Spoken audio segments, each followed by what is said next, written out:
Welcome to this briefing by the Campaign to Stop Killer Robots. My name is Miriam Struyk. I work for PAX, which is a Dutch peace organization, and we're one of the co-founders of the Campaign to Stop Killer Robots. We actually co-founded this campaign out of numerous concerns on autonomous weapons that are able to select and attack targets without meaningful human control. We have concerns, legal concerns, like who will be accountable. We have operational concerns. Are these systems able to discriminate? Are they able to be proportional? We also have security concerns. How about proliferation? We all know the problems surrounding armed drones, on transparency, on proliferation. So you can only imagine what will happen once we start to see these kind of weapons, autonomous weapons, on the battlefield. And it's one of the reasons why we're here in New York as well, to make sure that states are not only concerned, but that they also translate these concerns into real action and into rules and regulation and a ban to make sure that that we're not sleepwalking into the full automation of warfare. We got an excellent panel of speakers today that will give you a short briefing, and of course there will be plenty of time for Q&A afterwards. Now, let me start with the first speaker, Toby Walsh. He's a professor in artificial intelligence at the University of New South Wales in Australia, and he, amongst others, was one of the first signatories to an open letter of the Future of Life Institute calling for a ban on autonomous weapons this summer. This letter has been signed by over 2,800 artificial intelligence scientists and many others. So, Toby, can you say a few words? Sure. Thank you. So actually, I'm not an activist. I'm actually just a scientist. I've spent my whole working life working on AI, trying to make computers more intelligent. And as a scientist, I feel a responsibility, like many of my colleagues, to both inform and help people understand what are the risks, what are the benefits, where these technologies are going. And therefore, I've been drawn into this campaign as someone who wishes to inform and push people in a good direction. I helped to put together this open letter. We had three goals with this open letter. The first was just to argue that this is technology that's very near. Frequently when I talk to the media, they almost invariably put up a picture of Terminator. I'm sure you're probably already trying to find that picture of Terminator to include with the article, which is fine, but it's not really Terminator that we're worried about at the moment. I mean, certainly Terminator is perhaps, I think, 50 or so years away, and when we get there, we'll certainly have to worry about such technologies. But what the letter argues is actually that there's much technologies that are only a few years at best away. We already have semi-autonomous systems out there. We have drones flying around. It would take very little to remove the human from that loop and replace them by a computer. So these are technologies that are very near. And one thing that myself and my colleagues understand is the difficulty of building AI systems, and it will be stupid AI that will be killing you to begin with, not smart AI. And we already have, as the UK's Ministry of Defence has itself said, pretty much the technology we need to start having that stupid AI killing us. So that was the first goal, was to argue that these are technologies that are actually coming very quickly. The second was to show that there was very broad support within the scientific community for such a ban. We're the people that would have to live with such a ban, and there are many good uses for our technology. It's very much the same technology that would go into an autonomous car, that will go into an autonomous weapon. And there's many good benefits. There's many reasons why we're going to have autonomous cars. They're going to save thousands of road deaths every year. So there's very broad support for a ban within the community. When we were getting the letter together before it was released to the public, I set the target of getting 1,000 names. I just picked the number 1,000 because it seemed a nice round number, and I knew about 1,000 AI researchers, so I could actually just email them all and get them to sign up before it was made public. I was very pleased that by the end of the very first day of that campaign, that number had grown to 2,000 AI researchers. And there's now over 20,000 signatures to that letter. The letter got a huge amount of press. I think I saw some analysis that it was in over 14,000 different media outlets. Part of that reason is, of course, we had some pretty well-known signatures to the letter. People like Stephen Hawkins, Elon Musk, Noam Chomsky. So there were some pretty well-known household names amongst the letter. But actually, I think what's much more important, what's much more significant, was that actually there were many of the leading researchers in AI and robotics. Many of my colleagues, the presidents of a number of societies, AI societies, robotic societies, some very senior researchers had considered this issue and had come to the same conclusion that I had, that this was something that we needed to do, that this is something that we should inform the public about. So that was the second goal, was to show that there was broad support for such a ban within the scientific community. And the third was to argue that because these are technologies that are actually very near or actually almost present today, we have a very limited opportunity to take action to cut this off, to prevent this happening. And it was clear to myself and many of my colleagues, if we don't do this, that we will end up in an arms race, and the end point of that arms race is going to be a very undesirable place to be. These are cheap technologies. They will only get cheaper. Like all computing devices, you can expect them only to get smaller, faster, better, and cheaper. So unlike other technologies where we have weapons bans in place, I think in particular of things like nuclear bombs, where you have to have the resources of a nation state, you have to have access to uranium and various other things, it makes it rather difficult to go off and build yourself your own nuclear bomb. These are technologies where it's not going to be very difficult to build your own. You will be able to go down to the hardware store and buy yourself a drone. Maybe you'll have to register that now. And equip it with a smartphone, and if you had the right software, you would be able to have yourself a little killer robot. So this proposes a number of challenges. I don't want to go into those challenges, but to say that we do have a very limited opportunity to cut off this arms race before the technology is weaponized, is ruggedized, is being sold and developed by the arms companies. To mention something a little topical, the recent release of the drone papers, I think, only strengthens the technical arguments that we were making. Of course, with the current technology of drones, there's still a human in the loop. There's still a soldier in a container in Nevada making that final life or death decision. But despite that, they were still, it's estimated they were killing nearly 9 out of 10 of the wrong people. The unintended victims of these drone attacks were not the intended targets. And I can assure you, from a technical perspective, if you replace that human by a computer, you're going to be making even more mistakes. So the statistics are going to look even more terrible. And so I think, just from a technical perspective, that recent revelation strengthens our concerns and our technical concerns. And finally, I just want to say that subsequent to that letter, as I said, it did get a huge amount of press. I mean, I was quite surprised myself how much press we got. But that has meant that I've spoken to a lot of people. I've had a lot of conversations with not just with reporters and the media, but with many sectors of the population. And I've been very pleased by the very broad support I've received from people behind our message and behind the position that myself and my colleagues were taking, calling for a ban. And I think that's also significant. Thank you. Thank you, Toby. I think you said there was a limited opportunity, but nevertheless an opportunity. And I'm sure Mary Wareham, who is director of the advocacy director of the Arms Division of Human Rights Watch and coordinator of the campaign to stop killer robots, will be able to say a little bit more about how we're going to use the little opportunity we have. Sure. My task is to coordinate the campaign to stop killer robots. I just want to give you a little bit of information about the campaign, a little bit of information about where things stand with the governments at the moment. The campaign is 3 years old this week.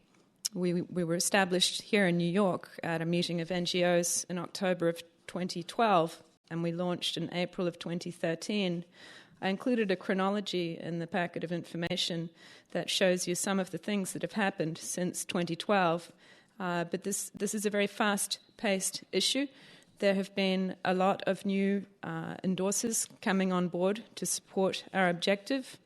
I made a list of some of them in the press release. We have more than 20 Nobel Peace Laureates who support the call to prohibit fully autonomous weapons, more than 70 faith leaders. We now have the artificial intelligence call. We have a Canadian company, a private robotics company, that has endorsed the call. And we've got approximately 8 countries that have said they agree these weapons should be prohibited, as well as a resolution from the European Union. So we're continuing to pick up, to build momentum, to build our movement. And what we want to see is a corresponding ambition from the governments to meet that call. And we were very pleased and excited at the end of 2013 when the nations agreed by consensus in Geneva at a treaty body called the Convention on Conventional Weapons to begin talking about this. We participated in the meetings that were held on this topic in 2014, and this year, in April, they were very rich, substantive deliberations involving dozens of countries. Actually, it was about 90 at the meeting this year. There was a lot of interest across the range of different issues or challenges that fully autonomous weapons bring up. Everything from the ethics and morality of these weapons to the technical development, to the legal analysis, and to the, as Miriam mentioned, the proliferation and other aspects. Countries are interested in all of that, and all of that is on the table at the moment. There's a range of different options for going forward. And the reason we're doing this press briefing here and the briefing afterwards at the UN is that the governments are going to decide on the 13th of November whether or not to keep going with these talks. We want to see them keep going with these talks, but we want to see them progress. We want to see the talks become more formal, to become more substantive, to dedicate more time. And the real momentum here is that at this particular treaty, it will have a review conference at the end of next year in December. And that's traditionally make or break moment to do something on this. At the moment, they're just trucking along with informal discussions, and we want to see them beef that up. That's our message to states. I can go into the technical aspects of how what it involves to beef it up with a group of governmental experts, but that's probably a little bit too far down in the weeds for you. But we've got good relationships with the countries across the street, but we just don't. We see them as aiming too low and going too slow at the moment. So we need to pick up the pace and really get serious about this. Thank you. Thanks, Mary. I think you already mentioned, and I also mentioned, legal concerns, security concerns. But I think the overriding concern of the whole campaign is a moral and an ethical one. Is it okay if we allow machines to take a kill decision without meaningful human control? Now, next of our speakers is Ian Kerr, and I'm sure he will speak about that as well, because he holds the Canadian Research Chair in Ethics, Law and Technology at the University of Ottawa. And he's also a member of the International Committee for Robot Arms Control. He might be a little bit tired after yesterday's elections, but the floor is yours. Thank you very much, and good morning to everyone. Yes, it's true that I've traveled away from Canada and missed a very significant moment with the Canadian election last night, but I did so because this is also a very significant moment in making sure that these issues that we're talking about today move forward in the right kind of way, as Mary has recently described. Like Professor Walsh, I too am an academic. I'm a law professor first and foremost, with appointments also in ethics, in a philosophy department, in medicine and in information studies. And I think that it's really important as we sort of think about these issues to remember and reflect that this isn't just about the next advancements in weaponry. This is not just about instruments of war. It's about a much deeper sort of philosophical undertaking that's taking place here. And so to slightly differentiate myself from the position that Professor Walsh put forward in terms of being relatively agnostic if you use the Terminator picture alongside your article, while I recognize the efficacy of that in terms of grabbing headlines, one of the things that does actually is that it obfuscates the issue that's taking place here. Because in fact, even if autonomous weapons were both benevolent in the way that they were designed, but also aimed at benevolence in terms of their outcome, something fundamental is still happening here that I think a focus needs to be paid attention to. And that is that we are making a moral decision to delegate to machines something which was once exclusively within the realm of human action and human decision-making. That is the decision to target and kill individuals. So once we start to go down the road of automating these weapon systems, but now adding to that the ability to automate, in essence, decisions about life or death, I think we now at that point cross a moral line that we've never crossed before. And that's something that requires enormous international attention.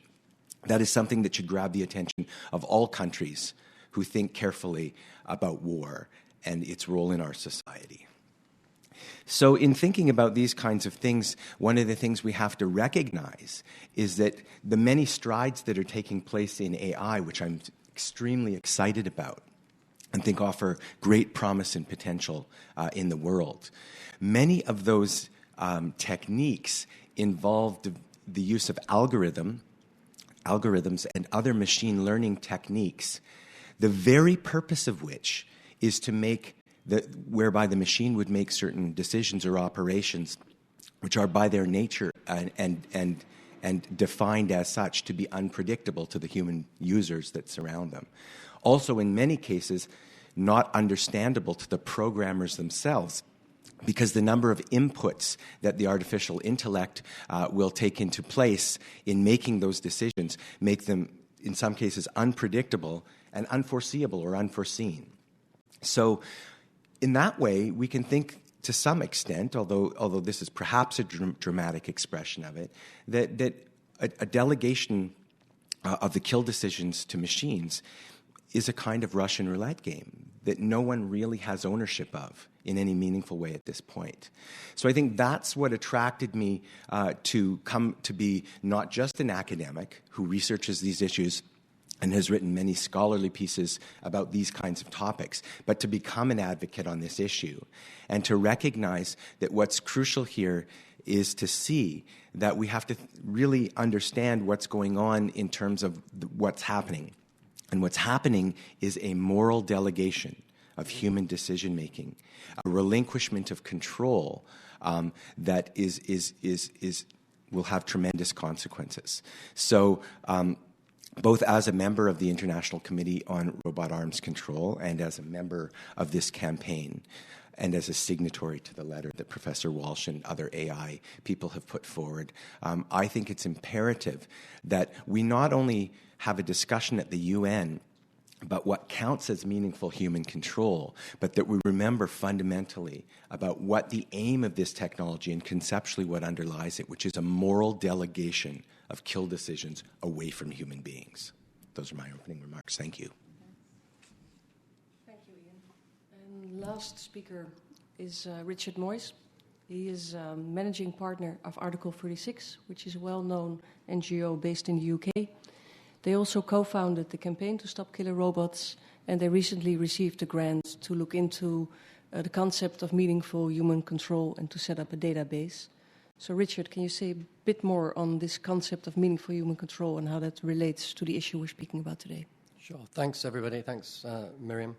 I guess, first of all, I'd say that from our perspective, this does represent a fairly fundamental challenge for us as a society. I mean, it's about how we control future technologies that threaten our sense of humanity. And very much as was just said, the reduction of people through killing people through algorithms involves a reduction of people ultimately to points of data, which is fundamentally belittling not just to those people, but to also, I think, us if we were to go down that path. And when we see a sort of broad constituency of technologists speaking out against this, I think we have to ask, what other voices do we need? We've already seen with many other weapons, we have to wait until large numbers of people are being killed and injured before any kind of action takes place, and we have a chance now to act on this before that. It isn't science fiction, as has just been said already. We have weapons that use sensors to detect and engage with targets on the battlefield, and it's only a small extension from that into a world where our own humanity has been removed from that killing process. And so, in some of the discussions that have taken place so far, there's been a developing recognition that there needs to be this term meaningful human control over attacks that are taking place. And this really means that a human commander needs to be making the decisions at the fundamental level of an attack, controlling, understanding the implications of that attack, and knowing that it's not going to extend beyond the parameters that they see. So what we want to see is governments recognizing that and recognizing that they can put in place new laws, new legal rules that constrain the technology, stopping it from slipping on from where we are now into a future that we can't really predict or control. And in the end, it's not that complicated. I mean, there's many technical aspects to this issue, but in the end, it's pretty simple. Governments simply need to come together and draw legal rules to stop us from slipping from where we are now into that future. So I think we need to see that action from states that are here now. Thanks, Miriam. Thanks, Richard. Before we go to Q&A, I'm glad to point out that we have two extra research persons here on the table. Peter Asaro, professor at New School, sorry. And one of the first people that actually was warning about these developments, active in the International Committee on Robot Arms Control as well. Next to him, Mr. Steve Goose, Director of the Arms Control Division of Human Rights Watch, and a long-term advocate for weapon treaties and knowledgeable on this part as well. So let's open the floor for questions. Could you also perhaps say which media you... Sure, should I use the mic? Yeah, we've got one there, Yeah. actually. That would be good. Sorry. Hi, thanks. I apologize, first of all. I came in about 10 minutes late. Okay. My name is Kevin Kelly. I write for newspapers in Africa, primarily in East Africa. So I don't know whether you mentioned what applications there might be for killer robots, what battlefield situations these might be deployed in, and specifically if you can have any analogies for current conflicts in the world where these might be used, Iraq, Afghanistan, and for my purposes, Somalia, South Sudan. So, like that. Thanks. Thank you. How can I... Richard? Toby, I was going to say, I think it's hard to imagine any type of warfare in which you couldn't automate it. I do like to say there is actually one good use of killer robots, and that's actually in Australia. We're using them to kill the crown of thorns, which is a pest on the Great Barrier Reef. But apart from that, I don't think there's any good killer robots. And you can imagine pretty much any type of weapon system being automated. Anywhere there's a human in the loop, you can take the human out of the loop.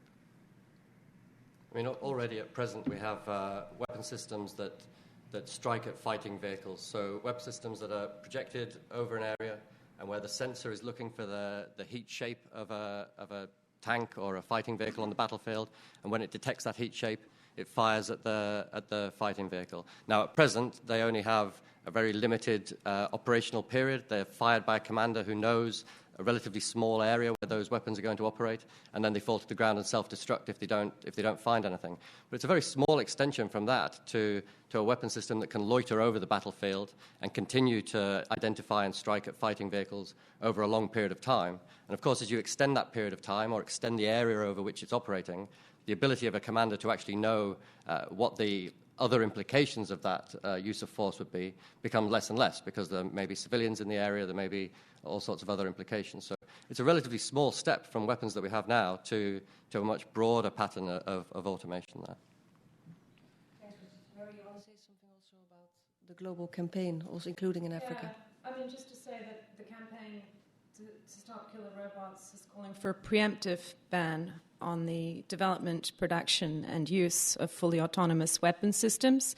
Preemptive means systems that are yet to be created, but there are emerging systems, as Richard and others have noted, that are out there at the moment that have got various degrees of human control, but there's still a human in control.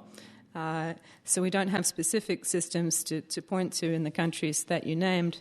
The focus of our campaign is to build up the interest of civil society in this issue by increasing awareness, but by also creating a truly global movement with people in the countries that you mentioned and all countries around the world to get them involved in this movement, because that's how we'll succeed at the multilateral level, if we have a truly global movement. So we have a few members of the campaign from Africa. There is a South African professor who has been the UN Special Rapporteur on extrajudicial killings, Professor Christoph Heinz, and he did a very important report for the Human Rights Council back in 2013 that helped to kick off this debate. I didn't talk about the country positions before, but across the street at the UN, countries are speaking about this topic in their statements, and the first group of countries to talk about it this month was the non-aligned movement. They include several countries that have called for a ban on fully autonomous weapons, such as Bolivia and Cuba and Ecuador and Egypt and Pakistan, Ghana as well. You can put in that group. We obviously want dozens of countries supporting that call, but we're happy to see states raising this here. Different regional groups will be important on this, especially from Africa and from Latin America, based on our past experience. So that's what we're trying to achieve. Thanks for the question, though. Thanks. Any other questions? Yeah.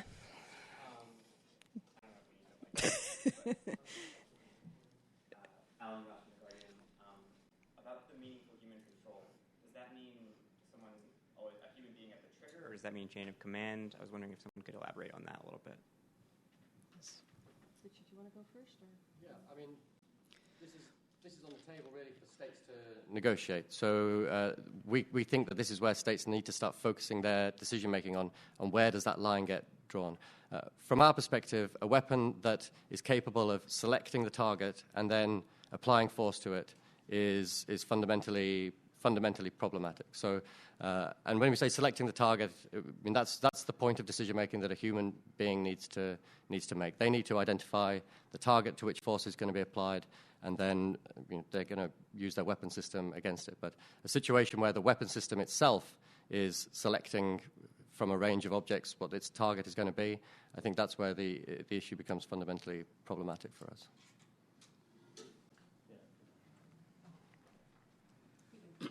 Yeah, thank you. So I think one way to think about it is to think about the kind of information that the human who's in control has. So first, that there's a human who has positive control over a system, that it's not free-ranging and picking its own targets. But we've already seen situations that arose with the Patriot missile system in the first Iraq War, where it was shooting down friendly aircraft because it was selecting its own targets, and the human had a few seconds to override the system. And without the training and without the kind of information that they would need to really understand what the radar blip was, they weren't able to make effective decisions. So I think in that case, they shut down an F-18 U.S. fighter and a British Tornado, and they redesigned that system subsequently. But I think even in these kind of semi-autonomous systems, this question of what kind of information do you have, and really understanding that in a military sense, what's the context, what's the situation, is this use of force appropriate in this context and this target? And, you can automate it, but can you automate it well? And, who's responsible when it doesn't operate correctly?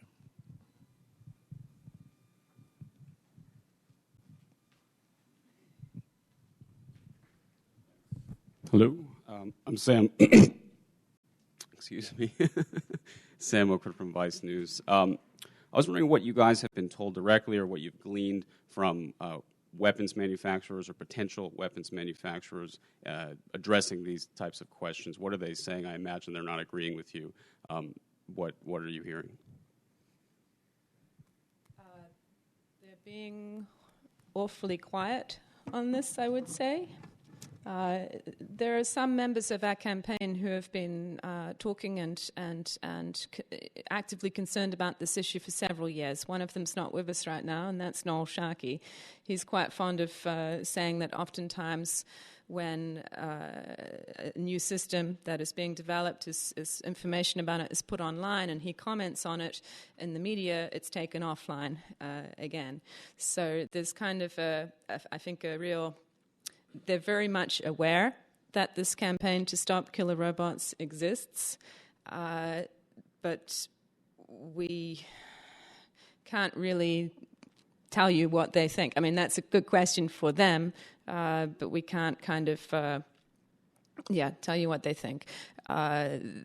There are a variety of different manufacturers that we believe are interested in this technology, that we see developing this technology.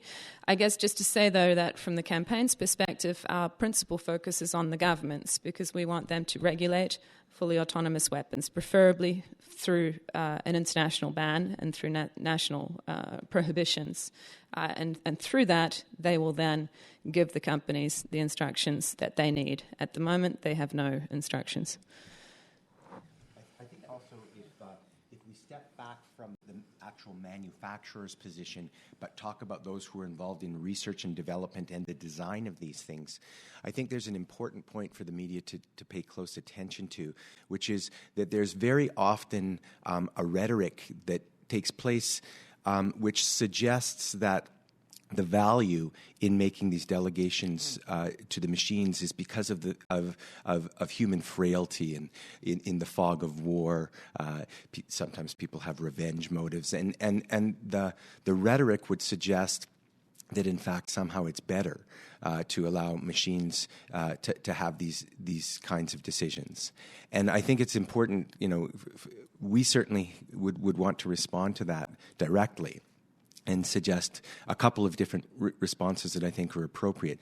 The first is that there is a set of technological assumptions, which Professor Walsh has sort of referred to earlier in his discussion, about the difficulty of being able to actually capture what Professor Asaro calls the context, the on-the-ground context in war, and have a machine algorithm make a decision that's anything approaching meaningful is just very hard for technologists and people who work around this space on the social and policy issues to be able to imagine actually happening anytime soon.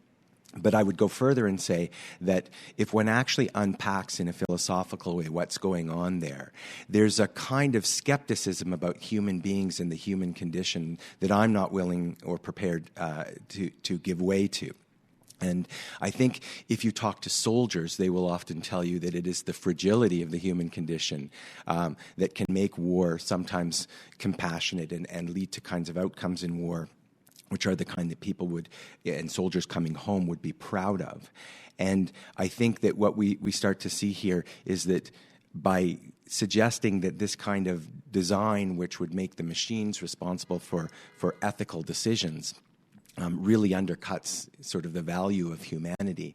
And it's kind of ironic that a humanitarian end, the idea of having compassionate and just outcomes in war, would ultimately be achieved by removing the human from the loop. That sounds like a strange irony to me.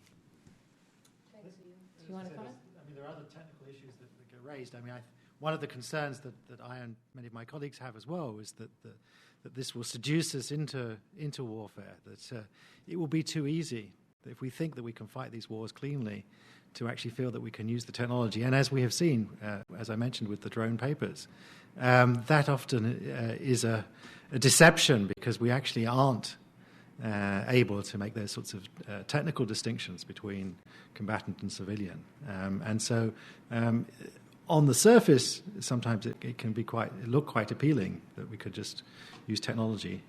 But in reality, it may actually draw us into conflicts that we wouldn't otherwise fight. Right.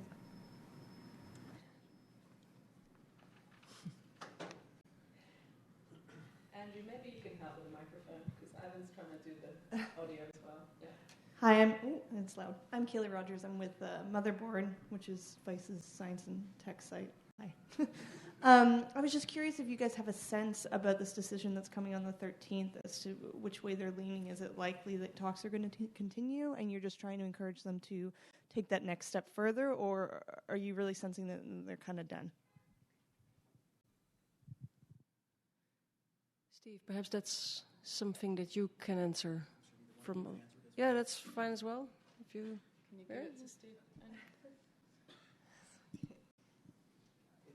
It's quite clear that they will continue discussions into next year.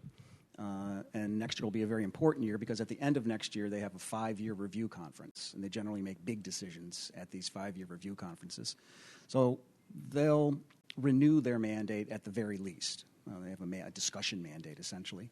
What we want is for them to move to a new level of formality with what they call a group of governmental experts, but to go from informal work to formal work that has the expectation of an outcome.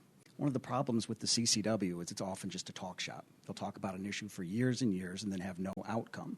Well, we want them to be aiming their discussions at initiation of formal negotiations after the review conference with the idea of concluding a new, what they call a protocol. The CCW has protocols that are attached to it dealing with specific weapons systems. And we'd like to see those negotiations concluded within a couple of years. We think that kind of timeline is what's needed, sense of urgency. Toby has told us these things are around the corner. And if you wait, the technological developments are going to overtake the diplomacy quite quickly. So they'll continue talks. The question is, will they make them formal? Will they move to a new level of expectation of outcome? And how much time will they devote? We spent 1 week this year, 1 week last year. We're expecting them to do more like 3 or 4 weeks. That's the only way they can be successful in reaching some kind of outcome. Thanks, Steve. I saw another hand over there. All right. I guess just to go back to the decision on the 13th of November, it is a consensus decision. So that means that any state can block the consensus if they disagree.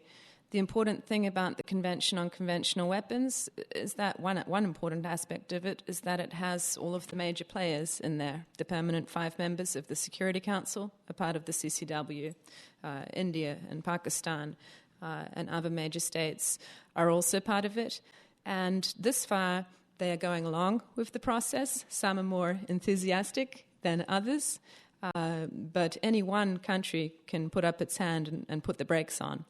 They haven't done that yet. I don't think anyone wants to be the first to put the brakes on it. But we also don't see any champion emerging yet who's willing to really push for this to become more substantive, more formal, and more outcome-oriented. Thanks. Peter, you want to... And just to follow on from what Steve was saying about if we don't have a treaty within, say, 5 years, and we have to wait for another conference, then the kinds of technologies that are already in development, especially in countries that even have autonomous weapons policies, which is really just the U.S. and the U.K. right now, both have under development sort of fully autonomous combat drones. So in Britain, you have the BAE Tyrannus system, and in the U.S. is the X-47B. And these are both development experimental aircraft that are armed drones that don't really need pilots at all. And the question is, well, how is the targeting being done for these systems? Right now, they're saying that there will be humans in the loop and controlling that, but they're really at the state where you can just replace that functionality with a piece of software. So if there is no treaty in 5 years and those systems go into production, which means there's hundreds of them and they're flying off aircraft carriers, then I think you have a situation where it's much more difficult to get a treaty, and other countries are going to be developing those systems and buying those systems very quickly. Thanks. Any other questions? Well, else. No? Yeah, exactly. Yeah, you want more? Sure. Because Terminator came up, I have to ask about the phrase killer robots. Terminator always comes up.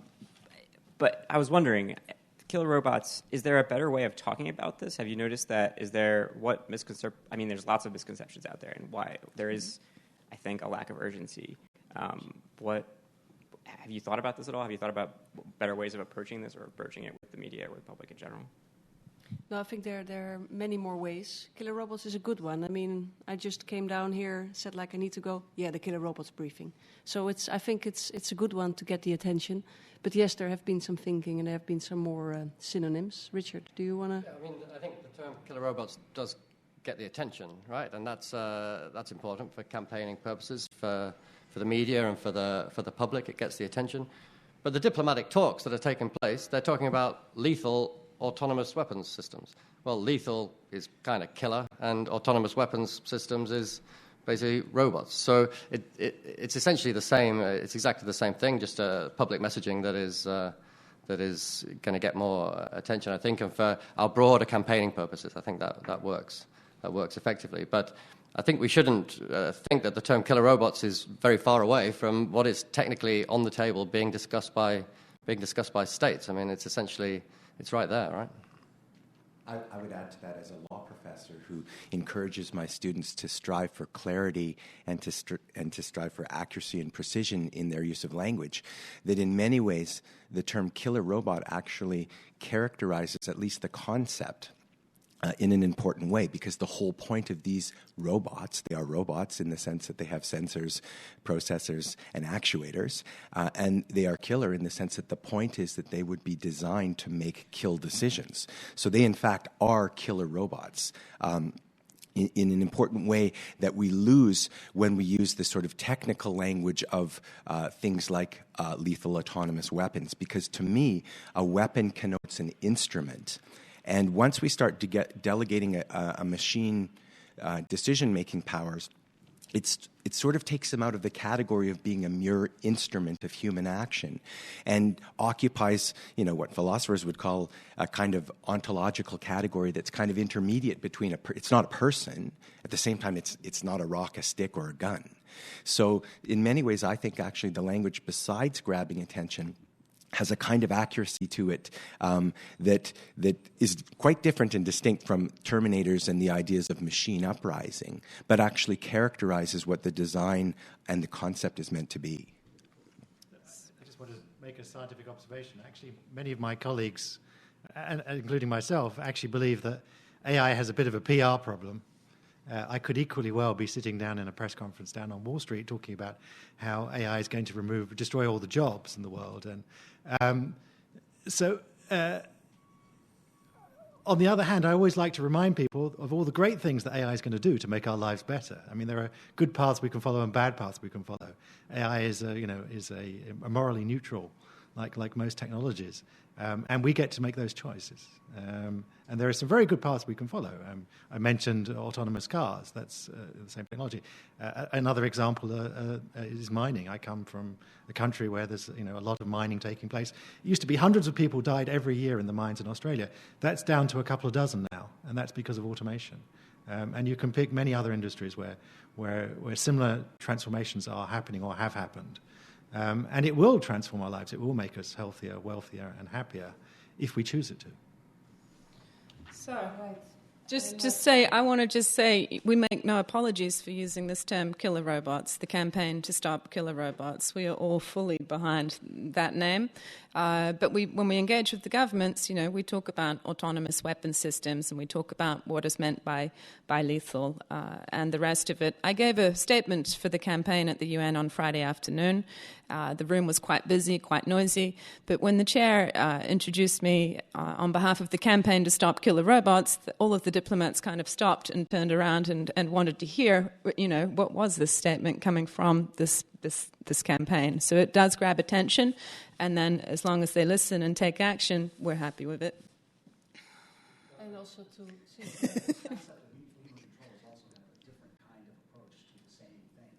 We found that a lot of the governments, in part because many of the people involved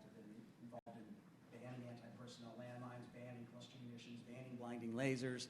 So when we started talking about banning killer robots, banning fully autonomous weapons, a lot of them just got very nervous and sort of put off. But the negative requirement to ban something, the flip side to that is the positive obligation to always have meaningful human control. And we found that the diplomats and the militaries are much more comfortable talking about a positive obligation to always have meaningful human control.